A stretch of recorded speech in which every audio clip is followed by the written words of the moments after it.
Encore une journée de fini. Ah, c'est pas mal. Qu'est-ce que tu fous, Simon? Je fais la liste de cette semaine. Je suis obligé de noter, sinon on va oublier des trucs. La semaine est complètement ouf. Attends. Il y a même un oufomètre, donc a priori ça doit être pas mal. Non mais c'est du délire, c'est du délire. Alors Rachel n'est pas enrouée, c'est Sébastien qui est avec nous. Vous l'aviez vu à Noël?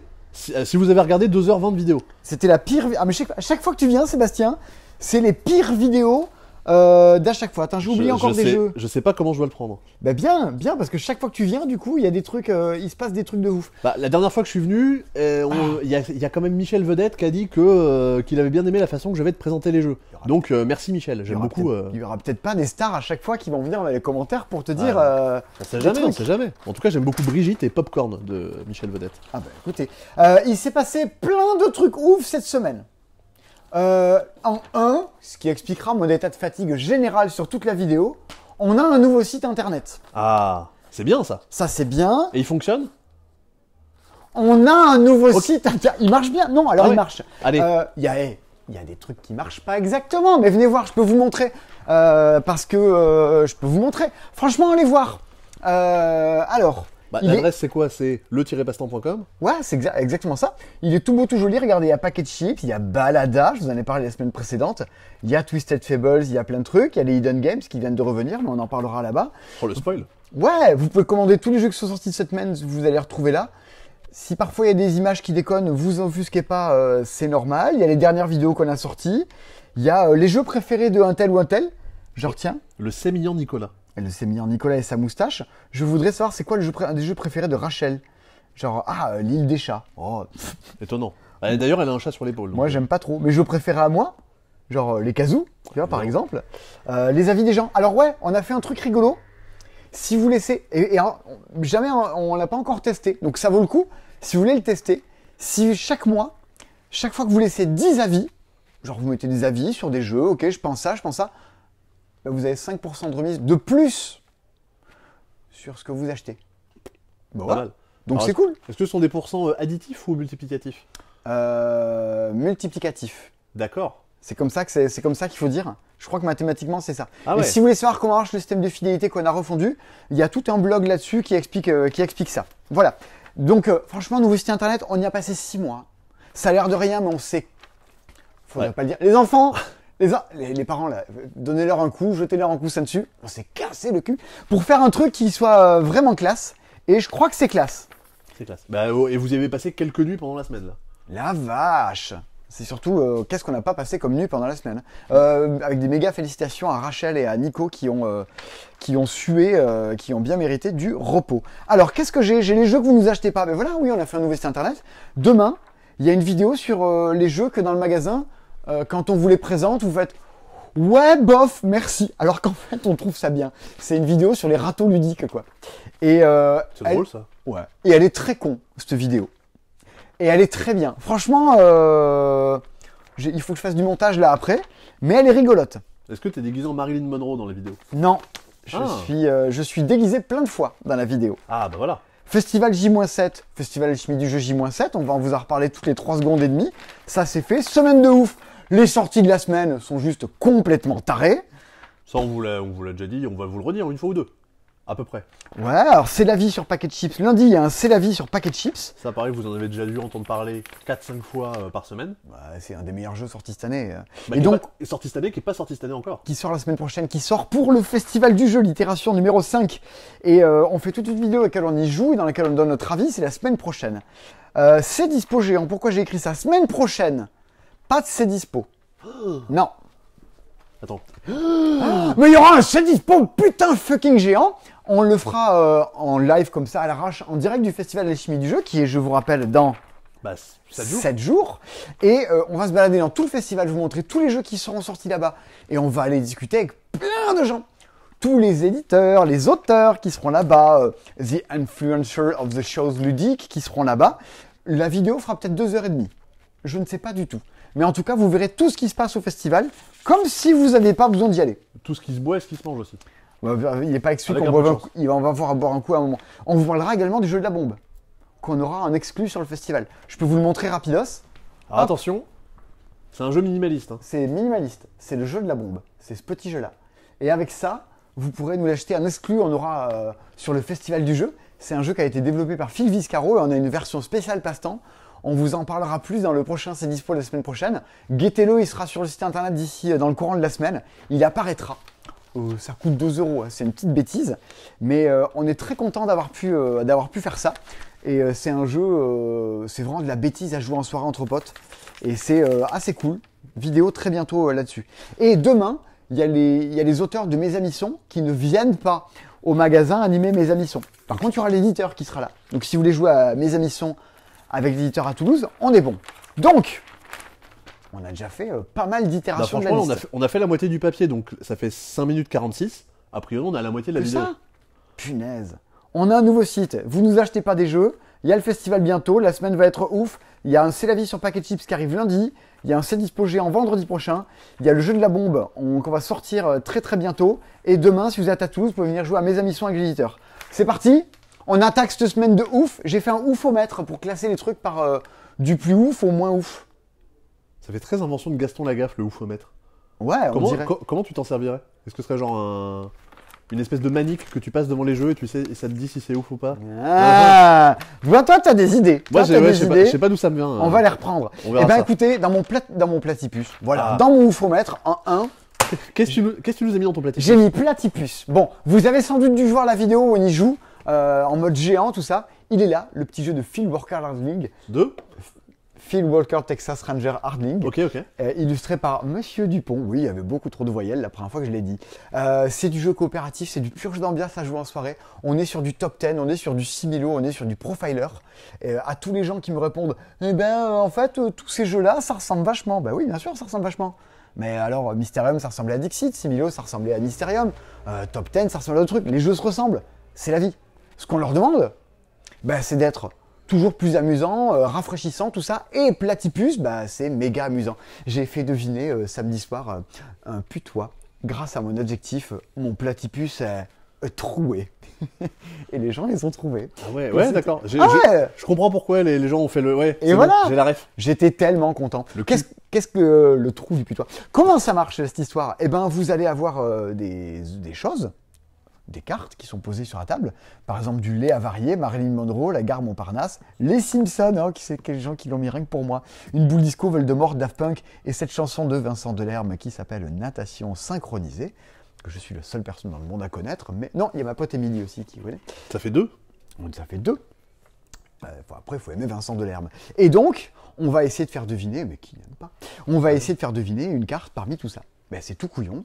Il y a donc 2 joueurs qui vont chercher. Donc il y a 2 joueurs, tournez le dos, regardez pas, hop, tac, et nous, on fait deviner ça. Moi, j'ai pas regardé. Hein. T'as pas regardé? Très bien. Eh bien, on est bon. Du coup, comment ça marche? J'ai des adjectifs en main.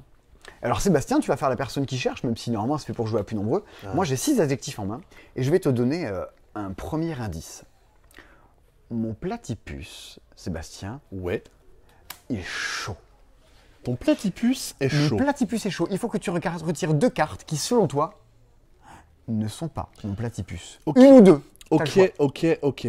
Donc j'ai envie de dire que le lait avarié, a priori, c'est pas très chaud. Allez, j'enlève. Ok. C'est bon, ça continue. C'est pas le lait avarié. Ça peut, parce que s'il avait été chaud, il aurait pu tourner, il aurait pu devenir avarié. Et qu'est-ce qui n'est pas très chaud?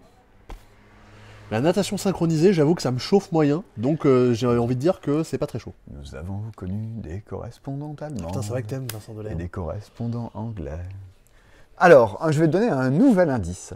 Donc là, pour l'instant, c'est pas perdu. C'est pas perdu. J'ai que des indices de merde. Alors voilà, c'est le drame de Platypus, c'est que moi je donne des indices et je ne repioche pas. Eh oui. Pour ça que jouer à plus de 2, c'est mieux, parce qu'il y a plus d'adjectifs. Les gens font deviner chacun leur tour. Alors normalement, dans Platypus, on peut dire « je passe ». Et quand on passe, voilà. Le voisin, on va dire que j'ai un voisin mais qui avait un peu moins de cartes, va pouvoir donner un indice. Et ben, c'est ton jumeau maléfique. Et ben, j'ai passé, mon voisin a dit mon Platypus est gracieux ». Ok. Vas-y, t'as le droit d'en virer 1 ou 2. Je vais virer Voldemort. C'est vrai qu'il n'est pas très gracieux. Pas trop. Allez, ça saute. Et... Alors la gare Montparnasse, ça m'est déjà arrivé d'y aller à différentes heures du jour ou de la nuit. Je dirais que c'est pas spécialement gracieux. Peut-être à des heures plus que d'autres, mais de base pas trop. Allez, ça vire. Ok. Je vais te donner un nouvel indice. Et c'est toujours pas perdu. C'est toujours pas perdu, ça beau. Continue. Mon nouvel indice, c'est que mon Platypus Alors, tu es censé me demander, évidemment... Ah oui, Simon, comment est ton platypus? Mon platypus est flexible. Ah, ton platypus est flexible. Oui, eh ben, oui, j'ai bien prononcé. On fait avec ce qu'on a, hein, je t'annonce. Donc là, j'ai toujours le droit de virer un ou deux. Exactement. Ok. Là, je pense que je vais en virer que un parce que ça m'a l'air chaud. Allez, je vais virer boule disco. Selon toi, c'est pas flexible une boule disco? Bah, c'est une boule et qui est plutôt rigide. Et ben, ça continue. Donc, mon platypus, c'est soit les Daft Punk, soit les Simpsons, soit Marilyn Monroe. De toute façon, on a un peu tous les Daft Punk. Hein. Il y a une chanson qui dit ça qui est sortie il y a pas longtemps. Je vais te dire que mon platypus. Je suis anglais, je tiens le téléphone en levant le petit doigt. Le petit doigt, vous le voyez pas, il est comme ça. Mon platypus est à la mode. Ah non, c'est nul comme indice. Ok. Alors, à la mode, est-ce que c'est les Daft Punk qui ont arrêté leur carrière? Est-ce que c'est Marilyn Monroe qui est morte? Ou est-ce que c'est les Simpsons qui sont pas bien depuis 15 saisons? Oh, punaise. Alors, je vais virer Marilyn Monroe. Alors, c'est perdu. Ah, c'était Marilyn Monroe. Mais oui, mais j'y connais de la merde. Ah bah oui, bien sûr. Est-ce qu'elle est lourde, énervante, peureuse ou lugubre? Ah bah oui. Bah c'est ça qui se passe. En tout cas, Spider-Man était drôle. Mais Marilyn, elle est collante. Oui, bah oui. C'est ça qui se passe lors d'une partie de Platypus. Là, on l'a fait une version à deux. Considérez que le jeu, normalement, vous êtes plus autour de la table, ça débat. C'est-à-dire, mais qu'est-ce qui est plus collant, qu'est-ce qui est plus flexible? C'est tout con, mais ça marche méga grave bien. Vous pouvez aller voir la vidéo qu'on a fait sur la chaîne là-dessus. Moi, ça me plaît énormément. Et pas qu'à moi. Hein. Tous mes potes, on y joue.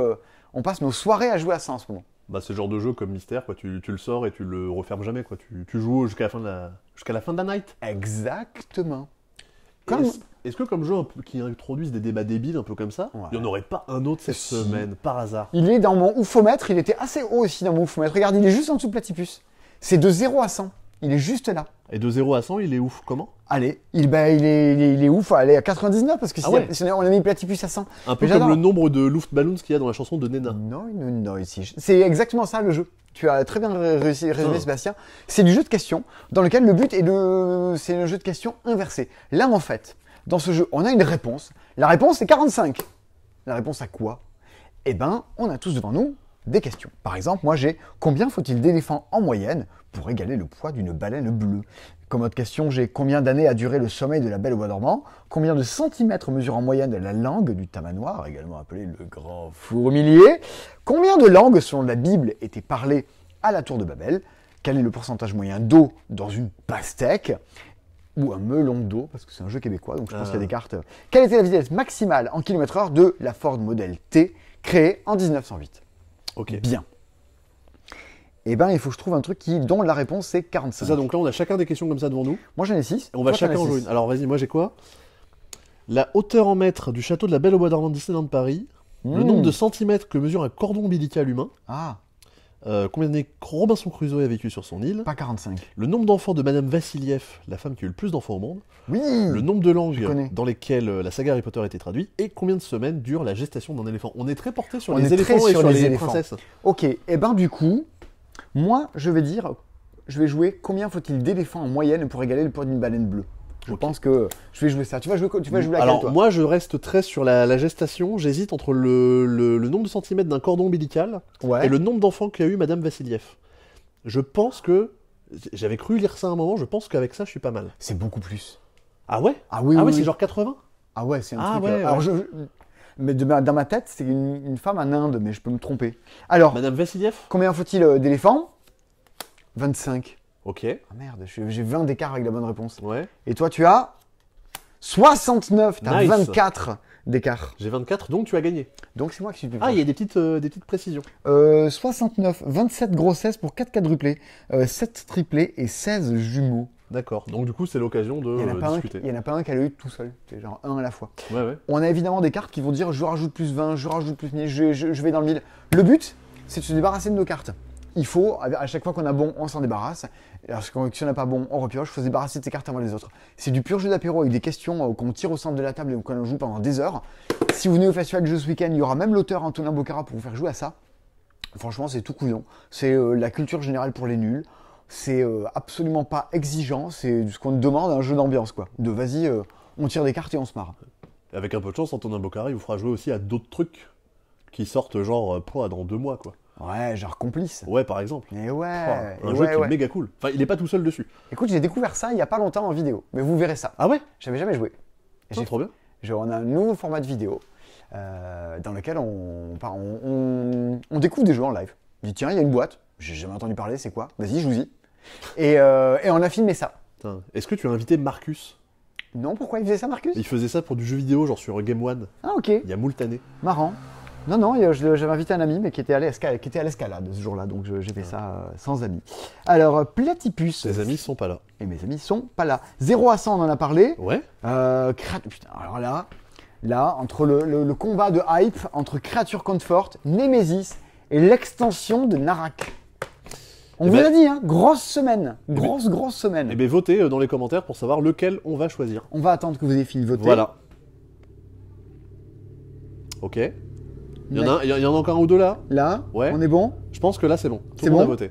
À 400 000 voix près, c'était... Non, eh bien, moi je vais commencer par l'extension de Narak parce que c'est facile à pitcher. Il y a juste une petite boîte à attraper, ça va aller vite.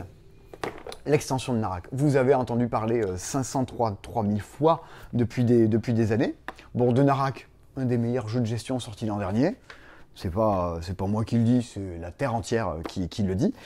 Du contenu en plus. Beaucoup de contenu en plus. Alors, notamment un truc qui, moi, me semble absolument indispensable, c'est des nouveaux temples à explorer.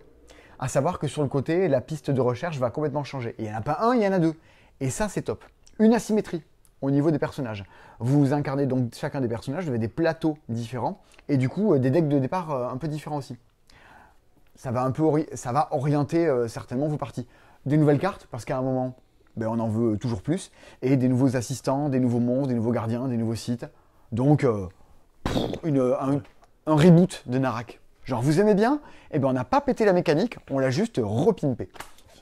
Et puis même, 18 objets et 12 artefacts. J'ai pas beaucoup joué à Narak, mais ça a l'air de bien augmenter la taille des paquets, quoi. Déjà, ne serait-ce que si tu mets des personnages qui ont des decks de départ asymétriques, t'as envie de tous les jouer et de faire les decks de départ. Les nouveaux temples, ça, c'est absolument crucial. C'est trop bien. Enfin, voilà, ça me semble, pour qui aime bien Narak, must have. Il y a des chances que ça vous plaise. Ouais. Là, c'est même pas des chances. C'est que là, vraiment, il n'y a aucun doute sur la question. Ah non, juste parce que c'est écrit. Après, on vous parle de Nemesis et de Creature Comfort. Mais regardez, il y a des nouveaux puzzles. Alors, c'est cool, non? Alors, je tiens à te préciser, moi, je vais pas dire que je vais manger ton slip. Hein. Au cas où, voilà, parce que je m'appelle pas Rachel, je ne vais pas faire ce genre de pari.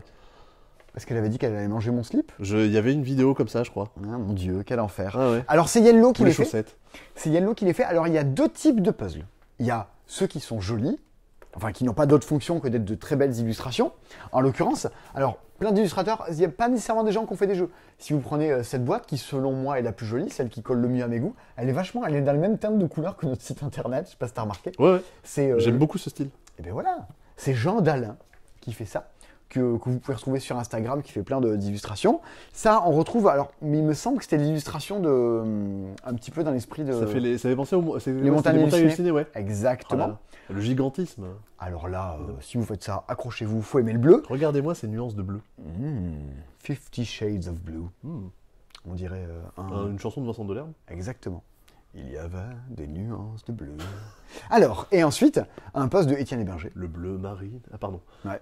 J'ai touché le fond de la piscine. Deep in the jungle. Voilà. Donc, eux, ils sont jolis, ils sont classiques, c'est des puzzles. Fait par Yellow, la qualité est cool. Ensuite. Et dans ces puzzles-là, vous avez un poster qui reprend l'illustration du puzzle. Oui, pour pouvoir le faire à côté et tout, machin, parce que sinon, pas pratique. Et ensuite, il y a eux. Alors, on les a reçus juste là, il faut qu'on les fasse, parce que moi, j'ai envie de faire des puzzles. Alors, une fois que vous l'avez fait, c'est la scène juste après cet instant-là. Genre, vous avez ramassé l'œuf, qu'est-ce qui va se passer après? Vous le saurez en faisant le puzzle. D'où le petit picto fast forward. Avance rapide. Avance rapide. Si vous avez vu un magnétoscope. On a une petite idée. Vous avez déjà vu un magnétoscope? C'est un peu comme là, mais il y avait des grosses touches. Et donc là, c'est une sorte de course.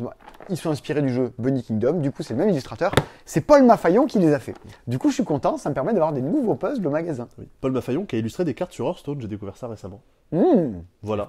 Est-ce qu'il a fait les illustrations de Creature Comfort, petit Sébastien? Et non, Creature Comfort, c'est Shona Tene qui les a fait. J'ai bonne vue. Hein. Alors toi qui as bossé Creature Comfort, est-ce que tu nous en parlais? Bah tout à fait. Allez, grave. Après, moi, je vous parlerai de Nemesis. Oh là là. Qui revient enfin. Pardon pour le décalage. Ça fait longtemps, ça fait 4 mois depuis qu'on s'est vu la dernière fois. Chaque fois qu'on te voit, on a l'impression que c'est Noël. C'est ça, tout à fait. Bah déjà, il suffit de voir les guirlandes que je me porte en termes de chemise.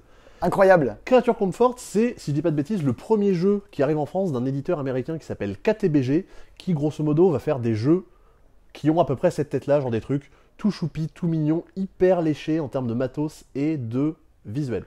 On est sur du Animal Crossing, du Root, des choses de ce genre-là. C'est ça, du Everdell. Dans les jeux qui vont arriver, il y a un jeu illustré notamment par Apolline Etienne, l'illustratrice de Living Forest. Tout à fait. Fou. Donc a priori, il va y avoir des trucs pas mal. Hey, tu me fais des pièges en fait. Et on essaie de faire des trucs. Creature Comfort, comment ça va se passer? Je l'ai comparé à Everdell, et effectivement, il y a un peu ce côté-là de je récupère des ressources pour construire des bâtiments, des objets, des choses comme ça. Le but du jeu, c'est de construire des objets et de récupérer des choses pour que nos petites créatures, notre famille d'animaux, soient le plus confortable pour l'hiver. Ah, des patins à glace, la lampe et la petite soupe. Et de la soupe. Oh, il y a un toboggan. Ouais, c'est ça. Nous pouvons avoir la famille des écureuils, la famille des renards, la famille des petits lapins. Oh, c'est pour mon pote Fred, il aime les écureuils, les renards et les lapins. La famille des petits hérissons et la famille des ratons laveurs. Attends, comme c'est choupi. C'est trop mignon. Comment ça va se passer? Ça va se jouer en 8 mois, qui représentent un peu l'année et tous les mois qui vont se dérouler avant l'hiver. Et ça va se dérouler toujours de la même façon. Dans un premier temps, c'est bon, tu as fait les petits zooms sur. Je faisais un zoom sur la taupe à queue velue, pardon. Excuse-moi. Ah, ça s'appelle vraiment la taupe à queue velue. Ah oui, d'accord. Oui. À taupe queue velue. Ouais, à taupe les opticiens. Oh, mon Dieu. Allez, voilà. Merci, on y gagne vachement après. En plus, c'est rigolo parce que les taupes, elles voient mal. Alors, donc voilà. Tu as des dés. Donc, on a des dés. Au début de notre tour, on va lancer chacun nos dés personnels. Donc là, par exemple, j'ai fait 5 et 5. Je vais les garder de côté. Tu as une belle paire de 5. C'est ça. Ces dés-là me serviront plus tard pendant la manche pour activer des actions qu'il y a sur le plateau. Et justement, c'est là où on va arriver dans une deuxième phase. Tout le monde en même temps. Nous allons prendre nos petits pions. Et on va dire, moi j'ai envie de faire telle action, moi j'ai envie de faire tu poses des petits ouvriers quoi. Je pose mes petits ouvriers, mais là par contre tout le monde fait en même temps, il n'y a pas d'histoire de je te bloque, tu me bloques, c'est juste, moi je vais là, moi je vais aller ici, et en dernier, lui je vais le mettre là. Donc là j'ai placé mes pions, mais potentiellement j'ai pas le droit de faire les actions. Parce que pour utiliser les actions, il va falloir que j'applique le pouvoir, enfin il va falloir que j'utilise mes dés pour activer mes personnages. Donc je sais déjà que j'ai 2-5. Donc potentiellement, je sais que je pourrais utiliser un 5 ici pour piocher une carte. Mais si j'avais eu un 1 ou un 2, j'aurais pioché 2 cartes. Ici, si j'utilise un 5, je peux construire l'un de ces équipements qui est de valeur 5 ou plus petite. Ah, parce qu'il y a une valeur là. C'est un peu comme la réputation dans Ark Nova. Oh, le mec, il jargonne tout avec Ark Nova. Vu, Mais attends, parce que du coup, j'ai pas compris, t'as acheté tes dés, mais donc il y a d'autres dés qui vont arriver après? Il y a d'autres dés qui vont arriver. Ces 4 dés là, on les lance après. Là, en fait, je les ai lancés avant, on va dire qu'on les voyait pas. Ils sont lancés, ils nous donnent ces valeurs-là. Quand c'est mon tour, je peux utiliser entre les dés de ma famille et les dés communs pour activer mes personnages. Et ces dés communs, tout le monde les utilisera pendant le tour. Mais c'est un jeu de con. C'est-à-dire que toi, tu as fait une paire de 5, et tu t'es dit, bon, j'ai ça, mais après, tu peux essayer de te poser sur ici la case qui dit il faut un 1, mais t'es pas du tout sûr que dans le tirage commun, il y a un 1, quoi. Je suis pas sûr d'avoir un 1. En fait, la particularité, c'est que ici, je me suis mis sur une case où il faut un 1. Mais en même temps, j'aurai une très grosse récompense, genre un caillou et une pièce. C'est plutôt vénère pour les écureuils. Par contre, si je m'étais mis ici, j'aurais eu un caillou si j'avais fait un 4, un 5 ou un 6. Donc t'as moyen de... T'as une histoire un peu de prise de risque. De dire, j'ai envie d'avoir une grosse récompense, mais je suis pas sûr de l'avoir. Ici, il faut une paire de dés. Ici, il faut avoir 2 dés dont la somme fait 8. Ici, il faut avoir 2 dés dont la somme fait 5 ou moins. Il y a un côté un peu Dicey Dungeons pour celles et ceux qui ont la référence. Avec un jeu avec une bande-son très chouette. Et donc au fur et à mesure, tu construis tes petits objets, tu dépenses les ressources qui sont dessus et tu fais des points de victoire, tout ça au fur et à mesure du jeu. C'est ça, là par exemple, si je construis cette soupe, je dépense les ressources qui sont là, un peu comme à Everdell, j'aurai 5 points de victoire en fin de partie. Les patins à glace, ils me donnent un bonus. J'ai également ils me font 6 points, plus de points si j'ai aussi des chaussettes. Ah oui. Il y a des ressources que je pourrais stocker sur mes objets. Et il y a des équipements que je peux faire sur le côté qui vont pouvoir éventuellement débloquer des actions pour tout le monde. Par contre, si vous venez faire une action que j'ai débloquée, par exemple celle-là, je gagnerai un bonus. Donc c'est-à-dire que vous faites l'action, mais vous me donnez un petit bonus. Un peu comme les colonies de Terraforming Mars. Tu crées une nouvelle case. C'est ça, qui devient disponible. Mais uniquement pour les... Bon, on va pas rentrer dans les détails. On va pas jargonner. C'est ça. Ça a l'air trop cool. Ça a l'air très cool, et d'autant plus qu'on va dire, bah non, c'est un jeu de chance, c'est comme Cora, tout ça, c'est un jeu fun, d'après Thomas. Sauf que, si jamais il y a un de mes ouvriers que j'ai pas pu utiliser, ou que je n'ai pas voulu utiliser, je vais récupérer ce petit jeton, qui s'appelle leçon apprise, avec un petit sparadrap, qui va me permettre plus tard de modifier la valeur d'un dé de +1 ou moins 1. Ah, ok. Donc un tour, je vais me priver d'une action, mais plus tard, ça me laissera plus de possibilités. Ok, j'entends. T'as ça dans les châteaux de Bourgogne, d'autres trucs. C'est ça. Et ça prend fin quand la partie? Il y a un nombre Ça de prend tours fin au bout de 8 tours. D'ailleurs, c'est précisé dans la règle, si jamais vous jouez avec des enfants, par exemple, enfin des personnes plus jeunes qui ont un peu moins de patience, vous pouvez... Toutes ces personnes plus jeunes qu'on appelle les enfants. C'est ça, pareil, bah oui, globalement. Hein. Si vous avez moins de 20 ans, vous êtes des gamins. Vous pouvez limiter la partie à seulement 6 tours. C'est expliqué comme ça dans la règle. Je trouve ça sympa qu'ils le précisent parce que, a priori, le jeu fonctionne quand même. On pourrait avoir un puzzle rien qu'avec la couve. Mais ouais, c'est carrément. Ou des posters, enfin, je sais pas. Ou juste afficher la boîte comme ça, tu vois. Et d'ailleurs, il y a un petit truc qui est rigolo. Alors, donc ça joue de 1 à 5. Il y a un mode solo qui est globalement, je fais la partie tout seul parce que c'est pas un jeu dans lequel il y a une grosse interaction. C'est un peu le principe du mode solo quand même. Ouais, mais c'est vraiment, de base, quand on joue à plusieurs, il n'y a pas tant d'interaction que ça non plus. Mais quand on joue tout seul, il n'y a pas de règles supplémentaires, j'ai pas d'adversaire à affronter. Juste à la fin de la partie, j'aurai un titre en fonction de mes résultats. Le classique du mode solo. Et le titre, justement, ça pose des questions, un peu, tu sais, comme les questionnaires de personnalité dans Nous deux ou dans Elle. Tu sais, les trucs de l'été. J'ai plus de ronds que de croix. C'est ça. Donc du coup, je vais te poser des questions. Donc par exemple, quel type de confort est le plus présent parmi vos cartes? Donc tu as vêtements, nourriture, lumière ou extérieur. D'accord. Donc c'est en fonction des cartes que tu as jouées. Donc vas-y, par exemple. J'ai des lumières. Par exemple, tu as des lumières. Combien de cartes confort tu as fabriquées? Tu peux en faire autant que tu veux. J'en ai fait 4. Ok. Combien d'améliorations est-ce que tu as bâti? C'est les petites cartes carrées, tu peux en faire de 0 à 4. J'en ai fait que 2. Ok. Et quel est ton score final? Eh ben j'ai 42 points. D'accord. Donc ton titre est radieusement préparé, créature des bois. Écoute, voilà. C'était super cette expérience, franchement. Donc voilà, c'est l'expérience du mode solo de créature. C'est peut-être pas le centre d'intérêt du jeu, le mode solo, mais en tout cas, on rigole bien. Mais en tout cas, franchement, sur la plage cet été, plutôt que des horoscopes, ça sent vachement mieux. Eh ben, jouer à créature comfort, voilà, tout bonnement. Je vois que ça. On va passer à un truc un peu plus vénère. Ouais. On va passer à Nemesis. Attention, tourne et retourne. Allez, et c'est le magie il n'y a pas de montage et ça tourne direct. Eh ben, il y a un truc qui est revenu en stock. C'est uniquement le 2e tirage en France, quoi. C'est la 2e fois qu'il y en a. C'est Nemesis. C'est le monstrueux Nemesis. Monstrueux déjà en termes de prix. Hein. Ça coûte un demi-bras. Ça coûte, je sais plus, 160, 150 euros. Enfin, c'est. Voilà. Du coup, si vous l'achetez, vous ne pouvez plus manger que des demi-chocolats. Exactement. Ou des demi-pâtes. Vous pouvez faire un demi-plein. Ça vaut le prix d'un plein. Alors. Ouais, les figurines ont de la gueule. Mais tout a de la gueule. Moi, vous savez tous que je suis un méga fan de BSG.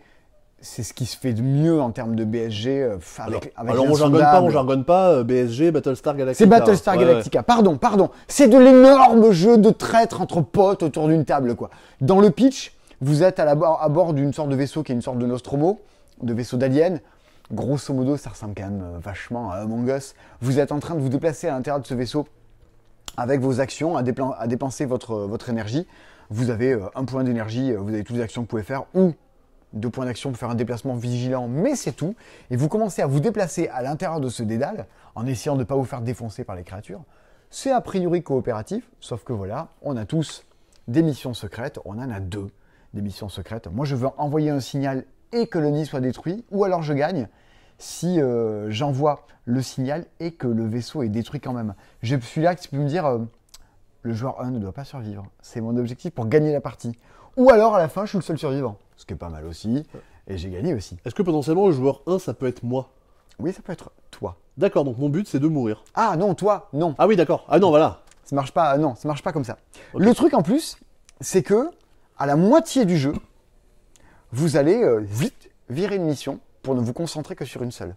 Donc, vous avez des possibilités qui, à la moitié du jeu, vont se résoudre autrement. Je peux vous expliquer des kilocasses de trucs. Genre, ici, quand on arrive ici, il faut aller lancer des signaux vers des planètes. Et on dit aux autres, ah, j'ai un signal qui allait vers la Terre. Moi, j'ai un signal qui allait vers Mars. Mais pas du tout. Le signal qui allait vers Mars, c'était la lettre C. T'as dit que tu l'avais fait tout à l'heure. Non, le C, c'était la Terre. Vous sentez comme un saboteur qu'il y a des gens qui mentent sur ce qu'ils ont vu autour de la table. Comme un saboteur aussi, vous avez non pas des rochers, mais des moteurs qui sont activés, qui sont posés à l'arrière du vaisseau. Et ben, il y a des petites cartes qui disent, est-ce qu'il est opérationnel ou est-ce qu'il est endommagé? Et à chaque fois que les gens viennent, ils peuvent commencer à les faire bouger, quoi.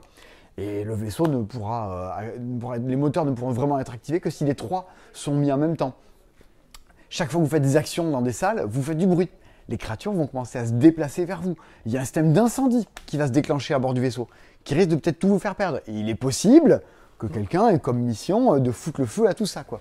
C'est grosse ambiance autour de la table. Oh, vous êtes bien parti pour des parties de 2 heures. Faut y jouer avec des amis qui ont envie de se lancer dans un truc un peu épique. Par contre, dans le genre de truc où il y a des traîtres autour de la table et ça hurle, et c'est plein de retournements de situation, c'est le jeu. C'est Nemesis. T'as des coups d'éclat un peu justement comme dans l'Insondable, comme dans Battlestar c'est un peu moins le cas, c'est plus des petits coups de fourbe par-ci par-là. Non, mais bien sûr, quand tu te rends compte que tout le... tu vas te rendre compte en fait de milliards de trucs, qui est un traître, d'essayer de découvrir les missions des gens, quand tu comprends qu'un tel ou tel a ça comme mission, que tout le monde va se liguer contre cette personne-là pour le faire perdre. Mais en fait, vu que tout le monde autour de la table a des intentions différentes, ça pète autour de la table sans arrêt, quoi. C'est tout ce truc-là. On joue en plus avec des cartes qu'on pioche et qui tournent, qu'on tourne au fur et à mesure, et on sait jamais exactement qui a quoi comme action spéciale dans la main au fur et à mesure. Donc, c'est gros suspense autour de la table. Ça, c'est méga bien, faut pas louper. Et dans le genre énorme boîte sortie cette semaine. Oui, je vois ce que tu veux dire. Et juste, si je dis pas de bêtises, c'était dans le top des jeux préférés de la vie de Thomas.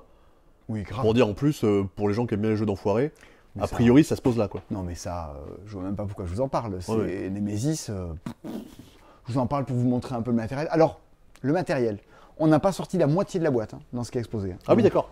Ah oui. Parce que les figurines, on a vu un peu ce que c'est. Bah, de toute façon, c'est Awaken Realms ceux qui éditent ça, donc c'est ceux qui font Tainted Grail, c'est ceux qui font plein de trucs. Les sacs, les jetons, les salles. Ouais, il y a énormément de niveaux de salles avancées, tout ça à l'intérieur. Regardez-moi ça. Hop là. Bon, je vais pas tout vous sortir, toutes les figurines de personnages, les réglettes pour les autres joueurs. Oui, parce que on dirait que c'est vide, mais il y a d'autres couches en dessous, quoi. Ah oui, c'est multistrate, les nouvelles figurines, les cartes, j'en ai sorti que la moitié. Bon, voilà. Oh, ça dégueule de partout. C'est comme les oignons, ça a des couches. Ça a des couches, comme également mon cousin. Ah ouais? Hop, ouais. Bah, ça arrive, hein. Ça arrive. Tac, il en tient une bonne couche. On est bon. Oui. Hey. Allez, Nemesis. Ami de la galéjade, bonjour. Ah, hop là, désolé, ça a tiré ça sur le câble. On est bon. Normalement, on est bon. C'est pas tombé. Rien n'est débranché. Il y a même un filtre pour mettre des cartes à l'intérieur pour savoir si vous êtes infecté, vous donnez un trait, vous passez des cartes à l'intérieur. Si vous achetez 4 boîtes, du coup, grâce à ça, vous pouvez jouer à des cryptos. Oui. Mais ça fait un peu cher. Plein de trucs à la fois. Bon, c'est méga cool. Si vous avez les joueurs qui vont avec, vous pouvez y aller. Un autre truc mastodonte qui est sorti cette semaine, on en a très peu, c'est Everrain. Plus exactement, The Everrain. Ça se passe dans un monde dans lequel il n'arrête pas de flotter. Et vu qu'il pleut tout le temps, à un moment, ça déborde. Aurillac. Et du coup, A Game by Adam Smith, regardez-moi la bête. The Everrain, il y a peut-être des reflets de partout. Ça, franchement, c'est pas si pire. C'est pas si pire. Et de près, ça envoie du pâté. Et quand tu le penses, ça envoie du pâté dans les muscles aussi. Ouais. On nous voit en reflet. On vous voit. Coucou. Coucou. Le mec, il est content d'être de la... Coucou. Ouais. Alors, The Everrain, j'ai même pas regardé le dos de la boîte, j'ai regardé des vidéos de gens qui y jouent, qui en parlent. Mais en termes de figurines, ça a l'air pas dégueu, quoi. C'est énorme. Regardez-moi ça. C'est monstruosissime. Je me demande comment ils arrivent à fabriquer autant de trucs et à investir autant de temps, c'est la folie, quoi. Et je me demande si l'on se reverra comme un chanteur malheureux. C'est une chanson, ça, j'ai l'impression, de Sébastien. De Claude François. Et je me demande... un jeu d'exploration, parce qu'en fait, vous êtes sur la mer, il pleut, vous êtes à bord de votre bateau, il y a un gros côté pirate survivant, pirate survivaliste, et vous allez commencer à explorer les mers, à piocher des tas d'événements, à faire des abordages, à foncer sur des îles. C'est du gros truc d'aventure. Alors, faut pas être effrayé par les jeux qui vont nécessiter un gros investissement dans la lecture des règles. Par contre, en termes de matériel, je pense en termes d'ambiance, d'immersion, c'est assez balèze. J'ai l'impression que c'est développé par des gens qui ont mis toute leur vie à l'intérieur, quoi. Est-ce qu'on déclenche le système d'abordage? Est-ce qu'on va rajouter le module dans lequel on peut accoster sur des nouvelles îles? Il y a des plateaux avec les bords de plage sur lesquels tu arrives. C'est total... Ouais, non. Voilà. Le débarquement, le jeu. Ouais, c'est assez fou, pour le coup. Et du coup, des histoires... T'en as des centaines, t'as des pistes de je suis bon, je suis mauvais, enfin tu gères aussi un karma. C'est richissime. Déjà, attends, si tu retournes, déjà en termes de durée de partie, ça annonce 120 minutes, plus 40 minutes par personne. C'est-à-dire que de base, normalement, c'est genre 40 minutes par personne. Là, il y a déjà 2 heures de base, peu importe ce qu'on fait. Ouais, en fait, voilà, c'est coopératif, il faut survivre au grand déluge qui est là, et on va jouer tous ensemble pour essayer de lutter contre ça. Oui, au grand déluge, et puis... Oui, alors voilà, c'est ça. José Bové. Ça fait remonter. C'est José Bové? Ouais, il est en train de détruire un McDo, là. Il se prépare. Ces écolos. Ouais. On est passé de ça à Sandrine Rousseau. D'ailleurs, en parlant de pirates, il y a Fabien un truc... Roussel. Sandrine Rousseau. Fabien Roussel, les deux, ça marche. Comme dans les... Cadet Roussel, Cadet Rousseau. Semaine prochaine, on vous a dit, hein, c'est dispo en direct du Festival du Jeu. Bien. Eh ben, il y a des trucs qui sortent la semaine prochaine et qu'on ne pourra pas vous montrer parce qu'ils ne seront pas animés au Festival du Jeu. Pardon, je touche le micro. Du coup, on vous les présenter cette semaine. Mais considérez qu'ils ne seront dispo qu'à partir de la semaine prochaine. C'est bientôt dispo. Et en plus, ça fait une transition, jeu de bateau, jeu de pirate. C'est fort, c'est fort, c'est fort. Un métier. Alors, c'est un des trucs que moi j'attendais le plus cette année. Et avec Platypus, partie des trucs que j'ai encore joué ce week-end avec mes potes. Parce que j'ai essayé de le faire jouer à plein de gens, jusqu'à ce que des gens me disent « Ouais, j'ai pas trop aimé, machin ». Alors, j'ai pas joué avec des gens qui n'ont pas aimé encore. Mais on en a parlé tout à l'heure, il y a des trucs à dire. Ouais, bah moi j'ai joué avec des gens qui n'ont pas aimé. Stegmaier, après Wingspan, après Red Rising, après Sight, après Tapestry, après Viticulture, après Rolling Realms. Après Rolling Realms, qui est un de tes jeux à cocher préférés. Moi, je suis trop fan. Mais moi, si jamais vous aimez Rolling Realms, dites-le dans les commentaires, ça me ferait plaisir. C'est trop chouette. Tu sais qu'on avait fait une vidéo pendant le confinement, pendant lequel on y jouait. Ah oui. Et moi, j'aime beaucoup. Voici de Paolo Mori, Libertalia. La réédition. Alors, peut-être que vous avez entendu parler de cette réédition. Parce que ça fait un bout de temps qu'elle est attendue. Et je suis tombé sur des fils assez navrants de gens qui disent « Ouais, c'est une merde, celui qui était là avant est mieux ». Je sais pas, ça me sidère un peu. Il y a un parti pris graphique, dans l'ancienne version c'était des pirates un peu sales comme vous pouvez voir dans The Ever Rain. Maintenant c'est des pirates un peu style La planète au trésor de Disney, un peu des pirates anthropomorphiques. Ouais, en fait moi j'ai peur que tous ces débats de dire l'autre il était plus joli, il était dark, je suis pas convaincu que l'autre était mieux à ce point-là quoi. Mais en fait du coup tu te laisses toujours l'impression que Libertalia, la nouvelle édition est pas ouf. Alors que là, regardez-moi, comme c'est trop beau. Moi je trouve ça chouette. Mais j'entends que ça parle pas à tout le monde quoi. Mais moi ça me parle. Et après derrière il reste à vous expliquer qu'est-ce que c'est le jeu. C'est quoi Là pour le coup visuellement ça fait ambiance Zelda Wind Waker et tout, là très un peu cel shading quoi, c'est pas du dessin avec du trait très marqué quoi, ça fait exactement. Ça fait envie. Enfin moi ça me parle. Écoute, moi je préfère toujours le truc un peu lumineux, un peu joyeux. Vous avez fini par le savoir, sauf dans Balada. J'aime bien Balada. Alors, Libertalia, les vents de Galcrest. On est sur du jeu à jouer entre potes en soirée. On est sur du Seven Wonders, du jeu à jouer à 4, 5, 6 et sur du jeu de cartes. Ça chouette, les jeux avec des cartes. Et on va, au passage, vraiment, c'est plein de rebondissements. Comment ça marche cette histoire? Ça part d'un principe, d'un postulat de départ tout bête, mais très malin. On a, au début du jeu, reçu chacune un petit paquet avec 40 cartes. 40 personnages, des membres d'équipage. Sachez que on a rigoureusement tous les mêmes paquets. On a tous le 40, le gouverneur, tout ça, machin, les mêmes. On a tous les mêmes. On va tous se saper chez H&M. Voire même plus, il y a un joueur qui va mélanger son paquet, parce que les cartes, normalement, sont triées par ordre croissant. Lui, il va mélanger, il va en tirer 6, et tout le monde va prendre les mêmes cartes que ce joueur-là. Donc, on joue tous avec 6 cartes en main, rigoureusement les mêmes. Des personnages qui ont des petits effets spéciaux. On va jouer d'abord un peu comme le 6 qui prend. On va choisir une carte de notre main, quoi, face cachée. On a tous choisi, on retourne. Vas-y, je choisis, hop. Et quand on joue, on va tous les envoyer par ordre croissant au centre de la table, du plus petit numéro au plus grand. Et on va jouer chacun. Ah, j'ai mis le 36. Ah, tu le mets avant, d'accord. Hop. En cas d'égalité, il y a une piste de réputation qui viendra trancher les égalités. Donc, vous voyez.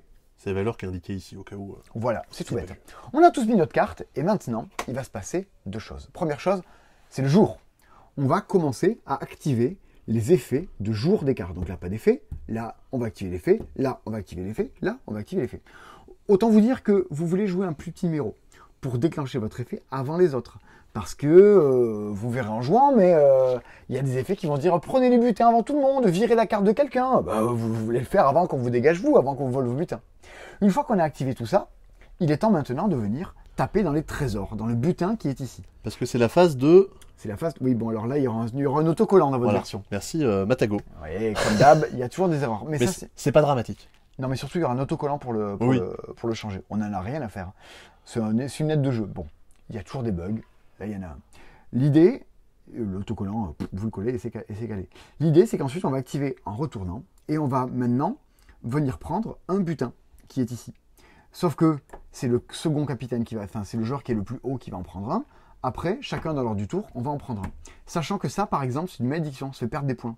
Donc autant vous dire qu'avec vos petits numéros, bim, vous le cognez et c'est pour vous. on récupère la carte, elle vient devant nous. Et on va faire ça 4 fois, il y a 4 jours. Donc, rien de bien compliqué.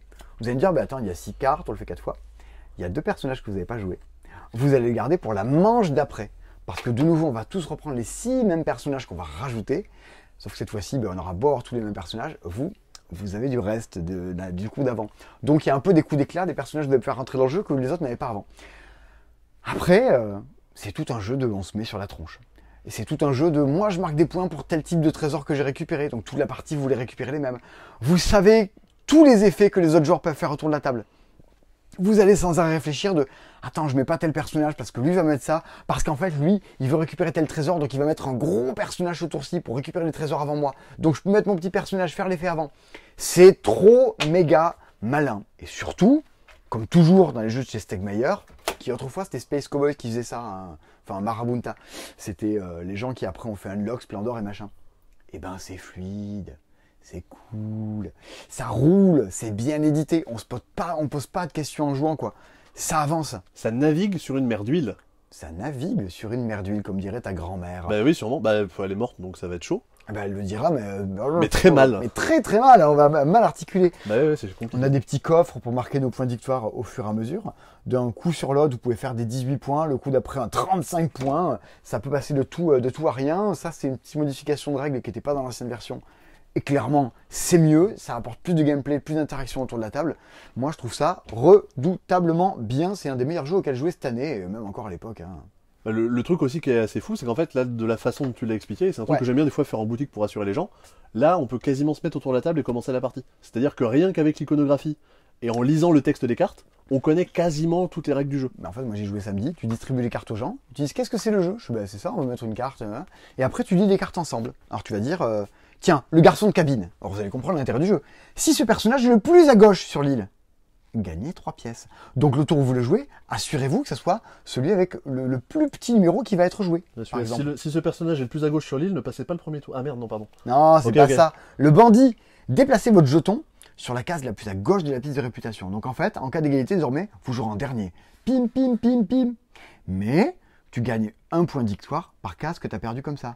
Ah, d'accord. La vigie. Tu échanges un butin du jour contre un butin du jour suivant. Alors, si t'es premier, quand t'as mis la vigie, regarde, t'es la vigie, t'es premier. Eh ben, tu vas dire en fait, cette malédiction, je sais pas. Tu vas pouvoir changer les butins pour t'assurer un peu de ce que tu veux prendre, de qu'est-ce que tu veux récupérer, et t'assurer que tu laisses de la merde au joueur d'après. C'est rempli de micro-petites interactions, un peu mesquines, comme ça autour de la table, un peu malines. 3 manches, à vous d'avoir le plus de points. C'est redoutable, c'est 2-6 joueurs. Moi, je vous conseille vraiment d'y jouer à 4, 5, 6.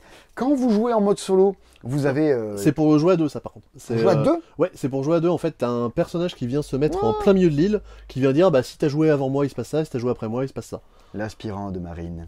Et si tu joues solo, tu as des cartes qui sont recto-verso. En gros, au lieu d'avoir là le second capitaine, on va avoir ici le second capitaine et ici autre chose. Et il y a du coup un automa, comme dans tous les jeux de chez Stonemaier Games, qui va dire, bah, lui, il joue à tel endroit, lui, il joue à tel endroit, il se passe tel truc, et ça lui permet de marquer des points. Et du coup, moi, avec mon tour, j'ai réussi à faire ci, j'ai réussi à faire ça. Il y a des... La règle, par contre, est vraiment un plaisir à lire. Il y a rien, quoi. Il y a rien sur la règle, regarde. Pof, pof, pof. Derrière, c'est note d'éditeur de Jamie. Note d'éditeur. Enfin, voilà. Il y a des jeux... Je crois qu'il y a plus de règles dans Platypus. Bon, ouais, voilà. C'est... Voilà. Trop bien. On kiffe. Et ça sort la semaine prochaine, Libertalia. C'est un genre de love letter. Moi, j'aime bien le comparer. C'est bientôt dispo. Ah, tu dirais love letter de plateau? Moi, j'aime bien le love letter dans lequel tu rajoutes des personnages au cours de la partie. C'est pas faux, c'est pas con. Bon. Parce qu'au bout d'un tour, les pouvoirs des personnages, tu les connais et tu sais à quoi t'attendre. Et au fur et à mesure des parties, je pense que t'as de la subtilité qui rentre en compte. Où est-ce qu'on en est de notre vidéo? Ah ouais, on avait parlé des trucs. Créature Confort, c'est fait. Créature Confort, c'est fait. Nemesis, c'est fait. Les puzzles, c'est fait.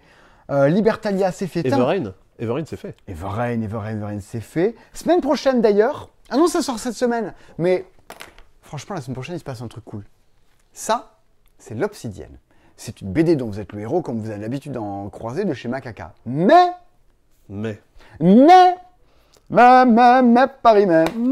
l'Obsidienne, c'est des illustrations de Monsieur Delozin et c'est des textes de Monsieur Gigleux. Monsieur Gigleux, qui que c'est? Eh ben, c'est Monsieur Guillaume de Trick Track. Cette BD a été faite par Monsieur Guillaume de chez Trick Track. Et donc, qu'est-ce qu'il va faire Monsieur Guillaume de chez Trick Track?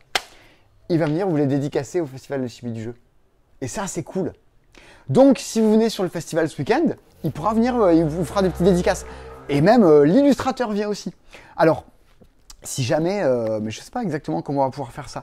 Il n'y a pas trop de place pour dédicacer à l'intérieur. Ouais, c'est ça, parce qu'en fait, c'est rempli de texte. Alors, vous êtes, bon, franchement, je vais pas lui rendre honneur. Je vais vous lire le pitch. Vous incarnez le jeune capitaine de l'Obsidienne, une troupe mercenaire qui propose ses talents militaires. Et votre responsabilité, là, elle est immense. Il faut prendre les meilleures décisions pour vous, mais aussi pour vos troupes. Employé par le roi d'Aura, gagnez le respect de vos 3 corps d'armée, analysez le champ de bataille pour adopter les bonnes stratégies, écoutez les conseils de vos lieutenants et enfourchez votre monture. Faites les choix les plus justes, car le héros, c'est vous. On est dans une BD, on va se balader de case en case. Je crois qu'on peut remontrer un peu les illustrations, parce que le boulot d'illustration qui est fait dessus est assez faramineux. On peut le constater. J'avoue que c'est pas mon style, mais il y a sûrement des gens à qui ça va plaire. Il y a toujours un parti pris très tranché chez Macaca. Bah, il y a un côté un peu BD façon Dargo, façon Soleil un peu. BD Dargo, c'est pas une BD qui parle en français un peu. Et non, et c'est que des BD en verlan aussi. Donc voilà.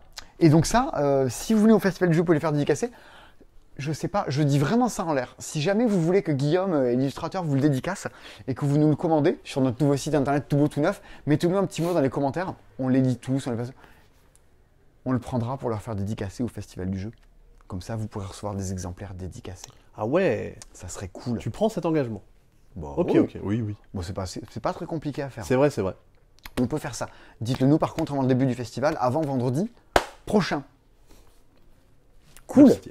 Trop bien, je suis trop content qu'il vienne Guillaume. J'aime bien cette idée. C'est de retour en stock.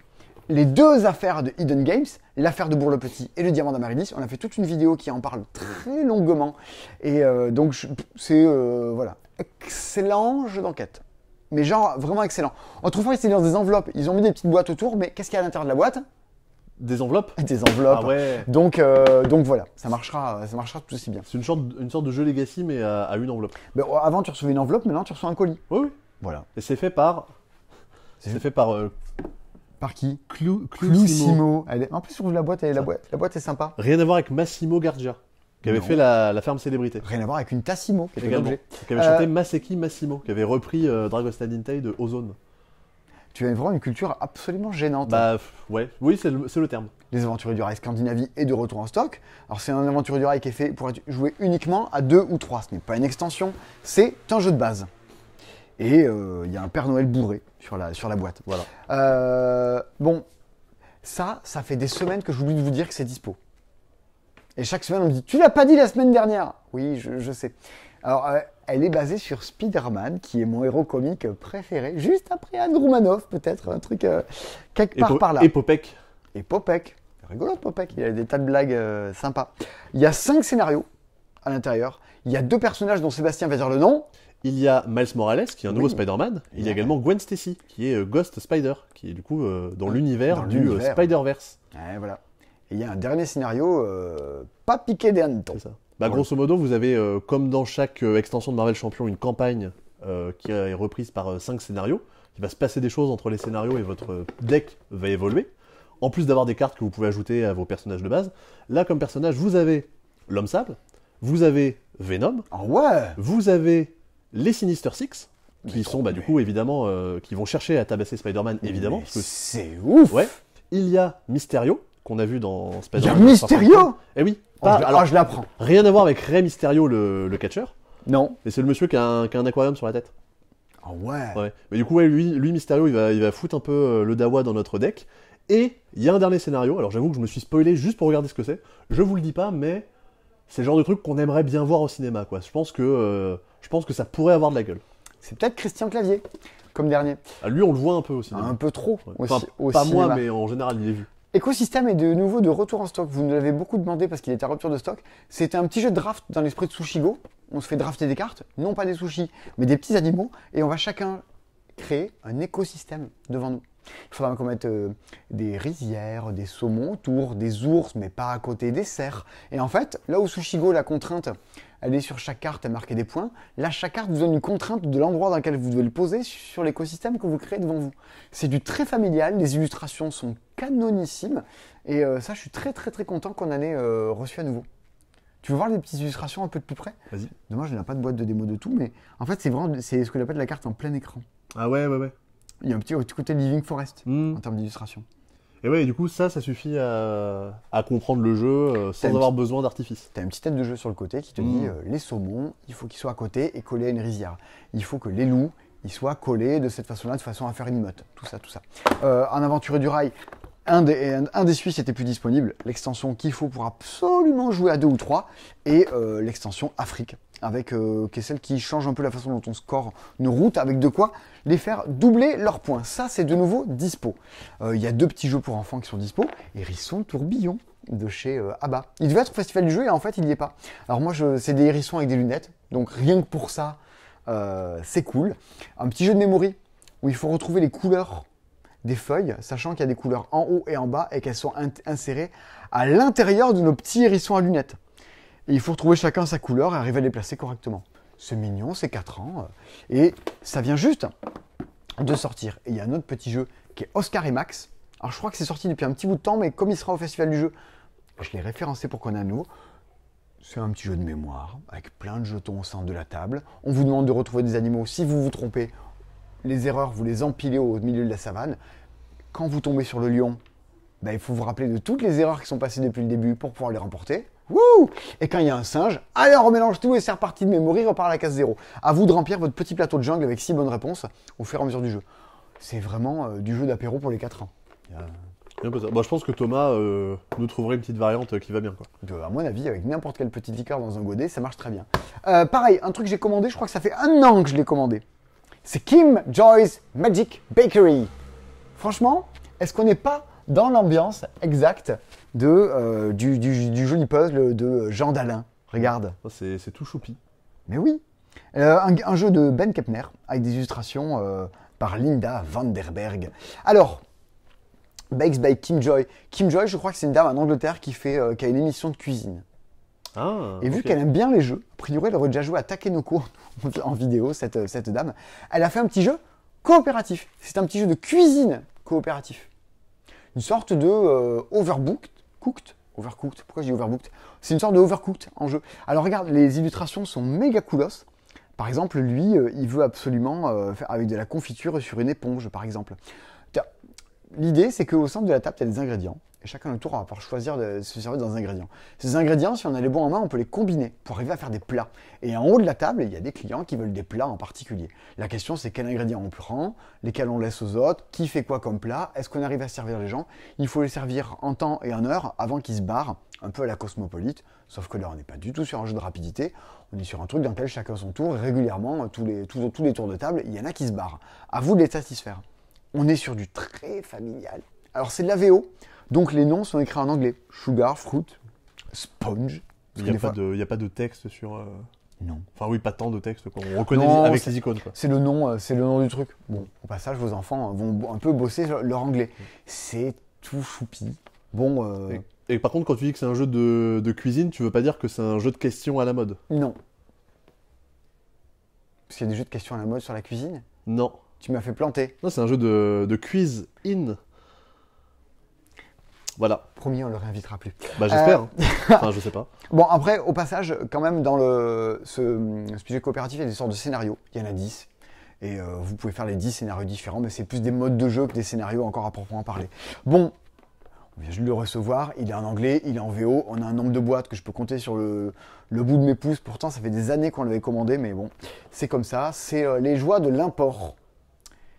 J'ai bien envie d'y jouer quand même. Ça m'énerve. On peut pas jouer à tout dans la vie. Ça fait envie. On peut pas jouer à tout. C'est dispo de ouf. Twilight Struggle. Une grosse nouveauté. Hein. Ça c'est tout neuf, les gens. Vous n'en avez jamais entendu parler. C'est resté pendant des années le jeu considéré comme le meilleur jeu au monde sur Board Game Geek, qui est le site mondial de notation des jeux de société. Twilight Struggle. Si je te demande, genre, Azig, 5 jeux qui ont été top 1 du top BGG? Gloomhaven, Agricola, Puerto Rico, Twilight Struggle. Je crois que Kaelus l'a été, mais très brièvement. genre quelques jours. Okay. Pas Race for the Galaxy, non, il est pas passé? Non. Ah ouais, non, ok. Non, pas Race for the Galaxy. Mais pour dire, bon, ça se pose là en termes de niveau de jeu, quoi. Ouais, t'es sur les trucs assez monstrueux. C'est un des très rares jeux de card driven dans lequel ça joue pendant la guerre froide, c'est le moment où, c'était il y a longtemps, où il risquait d'y avoir des guerres nucléaires entre les Américains et les Russes. Oh là là. Ouh, ça me semble loin. Non mais qui va inventer ça, quoi? C'est fou, on se dit comme quoi l'humanité apprend de ses erreurs. Bah ouais. Et c'est là où on se dit quand même que la vie est belle. Oh là là, on apprend bien. Un peuple qui oublie son passé se condamne à le revivre. Voilà. Mais tu passes de cuisine à ça, là. C'est Winston Churchill. Eh ben. Et c'est le titre d'un épisode de Reflet d'acide. Je dirais pas pourquoi est-ce que je connais cette citation. Qu'est-ce que c'est et pourquoi c'est à ce point-là un des trucs méga cultes dans le monde du jeu? C'est un jeu de card driven. À savoir, un jeu de card driven, c'est généralement un jeu qui reprend un contexte historique. Vous l'avez peut-être déjà vu dans Watergate, qui est sorti il y a maintenant une bonne année. Il y a 2 ans. Ouais, un petit jeu à 2 qui reprend la crise de Richard Nixon et du Watergate. Vous l'avez peut-être déjà vu dans Kennedy versus Nixon, qui est une adaptation de Twilight Struggle dans l'élection de Kennedy et de Nixon. Il est dans tous les card driven. Le tout premier jeu du genre, c'était Virzin das Volk. Truc, bon bref, on va arrêter de raconter. Nous sommes le peuple pour les non germanophones. Exactement. Et Twilight Struggle, c'est le jeu du genre. Qu'est-ce que ça a de particulier? Grosso modo, c'est un jeu dans lequel vous allez jouer des cartes avec des points d'action pour vous déployer vos unités et prendre un peu le contrôle, du moins l'influence des zones liées, enfin des zones libres, on va dire, enfin libres. Non alignées, s'il fallait prendre des termes comme ça. Est-ce que ça vous fait rêver ce genre de carte? Mais non, la carte est laidissime. Ah. Bah oui, mais elle a 15 ans maintenant, la carte en termes d'ergonomie. Mais en fait, tu t'en fous. Quand tu joues, quand tu joues, c'est méga lisible. C'est toujours le problème entre les graphismes. Est-ce que tu fais un truc joli ou est-ce que tu fais un truc ergonomique? Je sais bien, tu veux les deux. Bon. Ah bah oui. Et ben là, c'est lisible. Vos cartes que vous allez jouer vont vous permettre de faire des actions. Il y a un 3, il y a un 2, je vous passe les détails. Mais dessus, il y a toujours des événements qui sont des événements, la crise de la baie des cochons, tout ça, qui sont des événements historiques qui ont eu lieu pendant la guerre froide. Et ben, ces cartes-là, soit vous les jouez juste pour leurs actions, elles repartent dans votre pioche, dans votre défausse, vous allez jouer, piocher, refaire votre main, je vous passe les détails. Ou alors, vous déclenchez l'événement qui est dessus. Nikita Khrouchtchev s'énerve à la tribune. Et bien dans ce cas-là, ça va déclencher un gros effet, une action très particulière qui sort un peu du gameplay traditionnel de vos actions de base. Par contre, cette carte, vous lui dites adieu. Il ne va pas s'énerver 2 fois. Il n'y a pas de faille temporelle. Vous êtes toujours partagé entre le est-ce que j'envoie du pâté maintenant, est-ce que je la carte pour plus tard, c'est quoi le meilleur moment? Et puis, si vous incarnez les Russes, vos cartes vont orienter votre jeu d'une manière totalement différente de ce que peuvent faire les Américains, qui eux vont jouer sur les médias, d'autres trucs encore. Vous êtes sur un truc qui va vous prendre 2 heures, 2 heures et demie. Hein. C'est assez dense, c'est du gros jeu. Par contre, si vous avez le pote qui va bien avec, votre pote agrégé d'histoire et qui aime bien un peu les wargames, c'est high level. Ça fait partie des trucs qui forgent une solide culture. Moi, j'ai très peu joué à Twilight Struggle. J'ai chez moi Kennedy versus Nixon. Et j'y joue il faudrait que j'y rejoue à Kennedy versus Nixon. J'y joue quand je peux, mais à chaque fois, c'est des moments... c'est moins bon que Kennedy Nixon que Twilight Struggle. Mais... Bon. T'as pas dit qu'il y avait une version avec Barack Obama aussi, je crois, dans un podcast ouais, non, c'était dans la vidéo sur le lexique ludique, dont un jour je ferai une suite. Et il y a un Obama versus McCain qui était sorti. Balèze. Ouais. Rien à voir avec Vincent McCain. Non. Et par contre, j'ai une vraie question. Ouais. Est-ce qu'il existe des cartes driven à plus de 2? Parce que j'ai l'impression que c'est que des jeux à 2, tous les jeux que tu as cités. S'il en existe, je ne les connais pas. Et je pense que s'il en existe, ça doit être des adaptations de jeux à 2 pour jouer à plusieurs. Ok. Oui, parce que ça a l'air d'être vraiment à chaque fois un conflit bipartite. Cherche personne, il reste des jeux à créer, il reste des cartes driven à créer à plusieurs. Allez-y, lancez-vous. En parlant de se lancer, un des auteurs les plus majeurs du monde du jeu, Alexander Pfister. T'as joué à Cloud Age? Non, mais j'ai joué à Maracaibo enfin la semaine dernière. Ok, c'est l'auteur de ces jeux, Dial of Sky, de Expedition à New Dale. De Boon Lake qui sort bientôt. De Boon Lake, fin mai. Boon Lake, je crois. Ou un truc comme ça. Bon, Port-Royal, la Big Box. Port-Royal, autrefois, c'était un tout petit jeu, dans une petite boîte. Genre, petite boîte. Le roi des nains. Style Exit, ouais. Ouais, voilà. En France, ça avait marché, mais c'était jamais dispo. Bref, je vous passe des détails, c'était un peu galère. Sauf que, en fait, en Angleterre, tout ça, depuis, ça se vendait excessivement bien, parce que c'est très bien. Du coup, voilà la Big Box avec le jeu de base, et blam, toutes les extensions qu'il y a à l'intérieur. Qu'est-ce que c'est? C'est un jeu de prise de risque. Je prends la pioche et je pioche des cartes. J'ai joué il y a encore un mois chez mon pote Arnaud. Des pièces, des pirates. Par rapport à un jeu de prise de risque tel que vous pouvez le connaître dans peut-être Push ou des trucs comme ça, c'est beaucoup plus riche. Il y a des personnages spéciaux qui vont apparaître. Est-ce que je continue à piocher? Est-ce que j'en veux plus? Est-ce que je m'arrête? Est-ce que si j'ai tel quart, s'il se passe ça? On est sur... on prend une mécanique toute conne. Est-ce que je pioche ou est-ce que je m'arrête? Mais on le densifie énormément. Les extensions vont rendre ça totalement explosif. Le jeu va devenir coopératif, ou en équipe, ou pas coopératif. Ou en campagne compétitive ou coopérative. Ouais, en solo. Le mode solo qui va bien. Bon, il y a des nouvelles... Ah oui, j'avais pas lu. 250 000 exemplaires vendus à travers le monde pour le jeu de base. Oui, 250 000 exemplaires, c'est beaucoup. Hein. D'aucuns regretteront de dire, mais moi, je voulais juste acheter le jeu de base, j'ai joué chez des potes et je veux être obligé d'acheter une boîte qui fait 30 balles avec tout à l'intérieur. Bah oui. Si je dis pas de bêtises, la boîte de base était déstockée par Matago à une époque. Hein. Ah ouais? J'ai un pote qui l'a eu dans une... tu sais, les mystery box. Donc on est en train de dire que les gens vont regretter de ne pas pouvoir acheter juste le jeu de base un peu moins cher. Et toi, tu es en train de dire, bah, moi j'ai un pote qui l'a eu encore moins cher. J'ai l'impression que tu es mesquin. Non, tu es si. Je décèle ça chez toi. Écoute, il nous reste 2 jeux à présenter si j'en crois ma oufomètre liste. Bah déjà, dans les trucs il reste des trucs. Dans les trucs qui sont posés là. Ah oui, bon, ça va, ça va être rapide. Il y a toute la campagne de l'héritage de Dunwich qui est sortie. Je pense que c'est sorti il y a un petit bout de temps, mais j'avais oublié de vous en parler. Plutôt que d'acheter des petites boîtes indépendantes à 15 € chacune, et il y en avait 6, puis la boîte de base, vous en aviez pour 120 €. Vous avez tout dans la même boîte pour à peine la moitié du prix.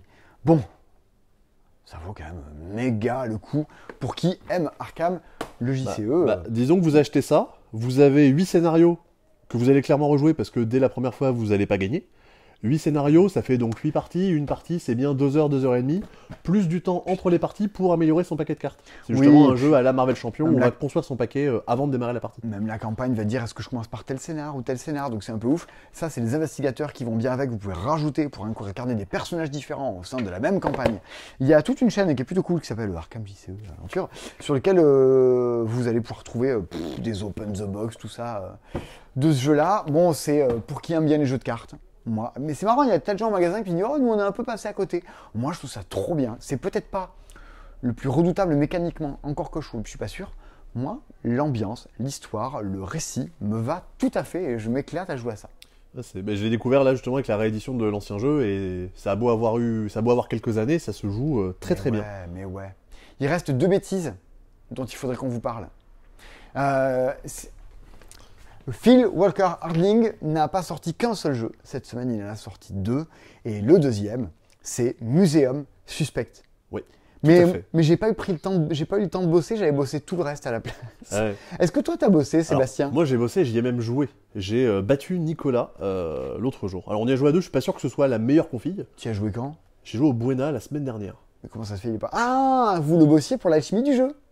Oui, ou c'était la boîte de démo qu'il avait ramené. Ok, c'est parce que Nicolas l'avait ramené pour y jouer. Voilà. Est-ce que du coup tu veux me raconter tes parties Bien sûr. Ce qui se passe dans Museum Suspect? Je vais vous raconter mes parties, c'est bizarre. Je me demande si les gens, si vous vous dites Museum Suspect, qu'est-ce que c'est comme genre de jeu et à qui ça s'adresse? Je suis pas sûr que la boîte envoie exactement le bon message. C'est un peu bizarre. Bon, déjà je fais de la place. Hein, parce que là sinon... comme ça, on dirait un jeu d'enquête pour les 6-10 ans. Bah c'est un peu détective Charlie mais pour ados tu sais où comme t'avais les races bitume, t'avais les races moquettes c'était les gamins et les races bitume c'est la version genre pré-ado. Ça existait ça? Ça existait. Oh mais quelle horreur. Putain, j'ai toujours les pires références. Mais ouais c'est les personnages un peu vieillis. Là ici c'est donc pas un jeu d'enquête mais c'est un jeu de déduction. Ok. Quelque chose a été volé dans un musée. Notre but c'est de les retrouver. On a ici 16 suspects. Avec par exemple ici Dixie comme le jeu de société ou Lou qui approuve des jeux par exemple.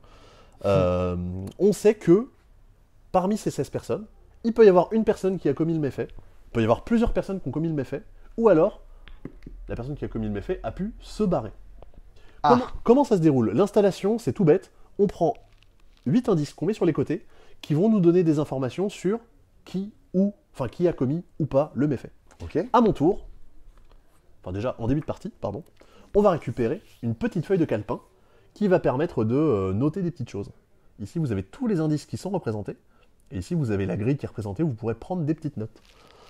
À mon tour, je vais pouvoir sélectionner un indice que je vais regarder secrètement et que les autres ne vont pas voir, et qui va me dire le suspect ne se trouve pas dans la colonne la plus à gauche. Ok. Donc, du coup, je vais noter de mon côté, je sais que ce n'est pas Dixie, ce n'est pas Charlotte, ce n'est pas Buck, ce n'est pas Ben. Une fois que j'ai regardé cet indice, je vais prendre l'un des jetons à ma couleur, imaginons ce 4, et je vais venir le placer dessus.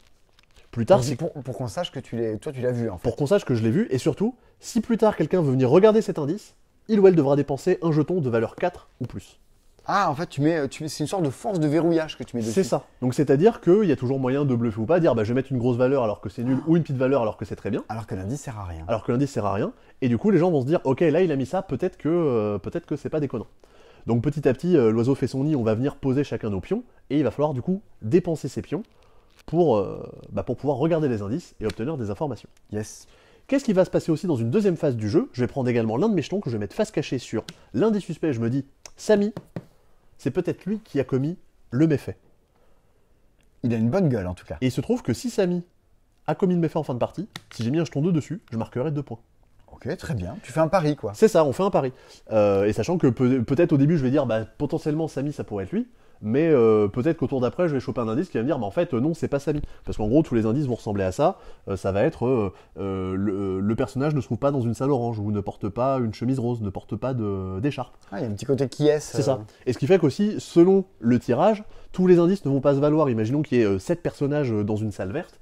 Si je chope l'indice, le personnage n'est pas dans une salle verte, ça va me donner oui, parce que tous les personnages ne sont pas les mêmes à chaque partie. C'est ça. Et d'autant plus, vu que la configuration est aléatoire, à la fin de la partie, on peut se rendre compte qu'il n'y a qu'une seule personne qui est bonne, que plusieurs personnes sont bonnes, ou qu'il n'y a personne. S'il n'y a personne, si j'ai mis un jeton sur le suspect s'est barré, je vais marquer des points, parce Attends, mais tu mets combien de temps à faire une partie de... à 2, on a joué 20 minutes, je pense. Ils mettent 20 minutes. Parce que je pense que tu fais facilement une revanche de ce jeu-là. Ouais, carrément. Et du coup, s'il y a plusieurs personnages qui sont effectivement coupables, si j'ai mis 10 points sur Félix, c'est cool, je marque 10 points.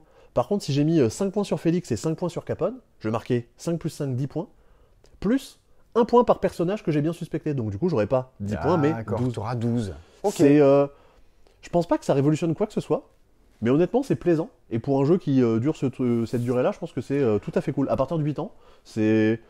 De toute façon, sur un jeu, quand il y a écrit Field Walker Harding, c'est que généralement, c'est plutôt, ça part d'une très très bonne base. Oui. Ou même s'il y a marqué Field Walker Harding, ça risque d'être très bien aussi. C'est Harding, c'est pas Hardling? C'est Harding. Oh, j'ai toujours dit un L. Ah, c'est pour ça. Allez, c'était cadeau, sans augmentation du prix des consommations. Tout à fait. Est-ce qu'on jouerait pas un truc débile pour finir la vidéo? Je pense que c'est pas mal. Alors normalement, c'est joué à partir de 3, donc ne tentez pas ça chez vous. Ne tentez pas, faire comme à Platypus tout à l'heure, de jouer à 2 des jeux qui sont faits pour être développés à plus. Hein. The Sandbox. Ah, est-ce que toi qui es à cheval sur les noms d'auteurs, est-ce que j'aimerais t'entendre sur le nom des auteurs? Tout à fait, nous avons Lorenzo Silva et nous avons Hjalmar Hach. On va le tenter comme ça, je suis pas sûr que ce soit bon. Mais c'est des gens qui sont plutôt connus. Ça me semble pas mal en fait. Je sais pas. On sait jamais. Je me suis un peu concentré. Non mais c'est ça de traîner avec des orthophonistes, t'apprends à parler correctement. Moi j'ai eu ça en Islande. Ah oui voilà. Mais c'est pas eux qu'on fait des jeux genre Dragon Castle et tout ça, genre des jeux plutôt. Et si, c'est des gens de plutôt très cool. C'est des gens de chez Horrible Guild. Et oui. Qu'on fait Similo. Entre autres. Oui. Entre autres. Voilà. Le dilemme du roi, c'est Horrible Guild aussi. Ah oui. Et puis s'il y a les mêmes personnes, non, c'est. C'est pas rien. C'est pas n'importe qui. Non. Tu veux que je le présente ou tu le fais? Non, vas-y, parce que j'ai eu la règle rapidos. Voilà. Je vais te laisser, le délice. Alors Sandbox, c'est un jeu dans lequel vous allez devoir faire des bruitages. Donc déjà, si vous jouez avec des gens qui postillonnent beaucoup, faites attention. Si vous jouez en temps de Covid, faites attention à pas vous faire postillonner dessus. Il y a une personne qui va, alors je me souviens plus le nom du rôle, ça va être mettons l'entendeur, qui va regarder la liste des cartes qui sont disponibles ici. Donc là on a un théâtre, on a le voyage dans le temps, un pistolet silencieux, un chevalier, une éruption volcanique, le fait de zapper, ou un zapper, un embouteillage, un passage à niveau, un restaurant et un battement de cœur. Okay. Je vais regarder, je vais prendre connaissance de ça pour me dire ok, il va y avoir ce genre de trucs. Je vais mettre les lunettes, histoire de complètement rester imperturbable et ne pas voir ce qui passe et ne pas pouvoir concentrer. Voir est-ce qu'elles vont bien. Là, j'ai tout à fait l'air malin. Là, je pense que Michel Vedette, il t'aime bien. Là. Mais ça manque de chemise à paillettes quand même. T'es dans ce style. Ouais. Moi, j'ai pioché un jeton avec un numéro. Oui. Ok, j'ai pioché ça. Normalement, chaque joueur autour de la table a pioché un jeton avec un numéro. Donc, admettons qu'il y ait également un joueur qui ait pioché ce numéro-là. Oula. Et un joueur qui ait pioché ce numéro-là. Tout va bien se passer. Ok. Qui sont respectivement... Pendant que toi, tu vois pas. Bah oui. Les cartes. Alors que j'ai des lunettes. Celle-ci. Ensuite, celle-ci. Et ensuite, celle-ci. Très bien. Donc voilà les cartes que les joueurs vont faire deviner autour de la table. Toi, tu as mis tes lunettes. Ensuite, qu'est-ce qui se passe? Eh ben, on retourne un sablier qui dure environ 13 secondes d'après la règle du jeu, attention. Et pendant ces 13 secondes, tout le monde va devoir faire ses bruitages en même temps.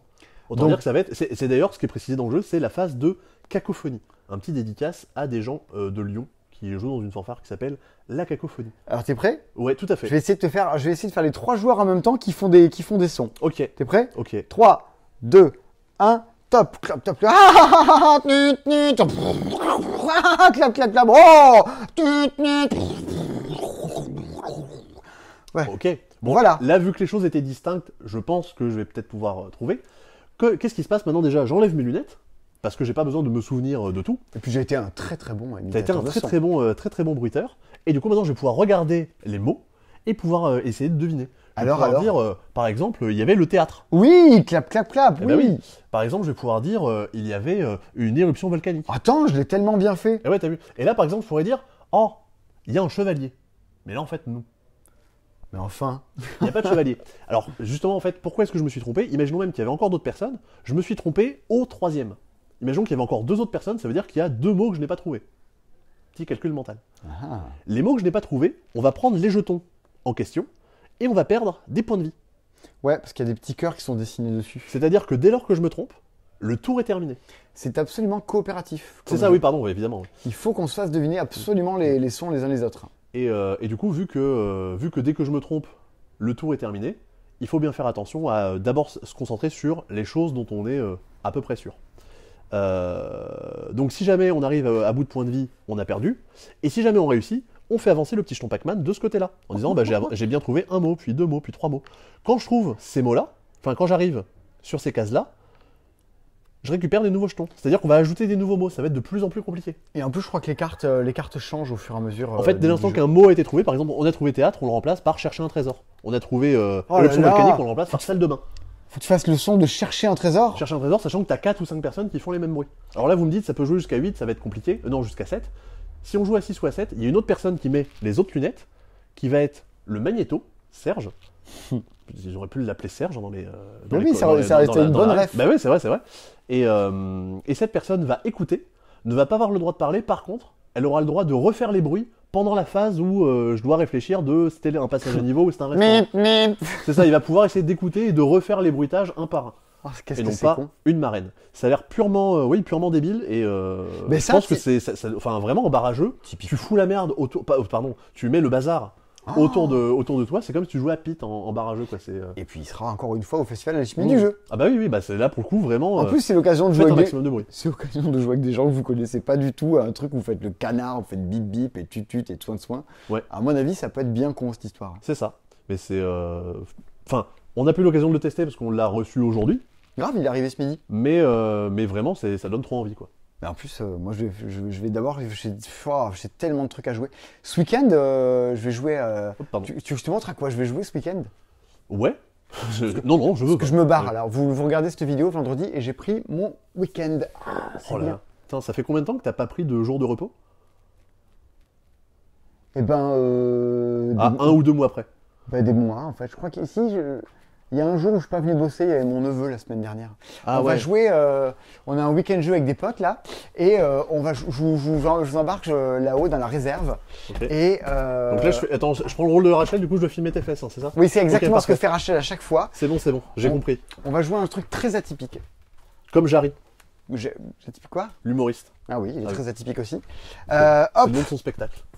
Ce week-end, hop là, on va jouer à 9. À Confluence Sidérale. Franchement, je vous en dis pas plus. Oh là là. Voilà. Peut-être non, même pas le dos de boîte, Mais déjà c'est un jeu qui joue à 9. Et en simultané. D'accord. Pendant 2 heures. Ok. Ah, je suis en train d'en dire plus. Je pense que ça, il y a quelque chose, ça peut être sympa. Ça, c'est notre petit PC sur lequel on met à jour le site internet. Vous voulez qu'on vous montre le tout petit PC, ce qu'elle en met à jouer sur internet? Regardez, c'est quand on vous dit qu'il y a trop de puzzles. Il y en a quelques-uns là. Ça touche le plafond. C'est littéralement, ça touche le plafond. Mais oui, c'est très littéral. Ça passe plus du tout. Et là, en fait, on se pose là. Là ici, on a des jeux aussi. Voilà. Alors attends, hop, que je monte pas de bêtises à l'écran. Là ici, on a le dossier marqué Nico. Avec les affaires de Nico. Les affaires de Nico. Et là, on peut mettre à jour notre site internet au fur et à mesure. Il y a des dates de dispo alors que les jeux sont déjà dispo. Bon, vous voyez, il y a encore plein de trucs qui vont pas exactement. Vous pourrez jouer au jeu des 7 erreurs sur le site internet. C'est un petit cafouillage. Ouais, voilà. Il y a des tas de trucs bidouilles qui vont pas. Mais ce sera Nico qui va réparer tout ça pendant que j'irai... Il s'en réjouit d'avance. Alors que dormir. Là, il joue à la PS5. Il joue à la PS, exactement. Rends-toi compte. Allez, je vais aller faire du montage des vidéos qui sortent aujourd'hui là, sur la chaîne principale. Allez voir ça, c'est toute la liste des jeux que vous nous achetez jamais. Et du coup, on touche le plafond avec tout ça. Merci Seb de nous avoir accompagnés pendant ce très long C'est Dispo. Eh bien, c'était chouette. 1h15. 1h15. Franchement, là, on peut être encore parti pour 1 heure de plus. Hein. Si on compare au dernier qu'on a fait ensemble. Ah oui, on avait fait celui de Noël qui durait quasiment 2 heures. Ouais, mais plus de 2 heures. Plus de 2 heures? Ouais. Mais quelle vie. Quelle vie, Yves. Quelle vie. Allez, je vous embrasse et je pars en week-end. Amusez-vous bien avec tout ça. Commandez-nous des jeux, parce que c'est comme ça que on a 6 mois de développement sur notre site internet. Le système de fidélité a changé, tout ça. Allez voir tout ça. Bonnes vacances à tous. Pourquoi je dis bonnes vacances? Vous n'êtes pas en vacances. Bon courage. Si vous êtes en vacances, pour venir au Festival du Jeu. Oui, on se voit au Festival du Jeu. Trop cool. Allez, une tarde. Ça va être trop bien. À bientôt. Ciao.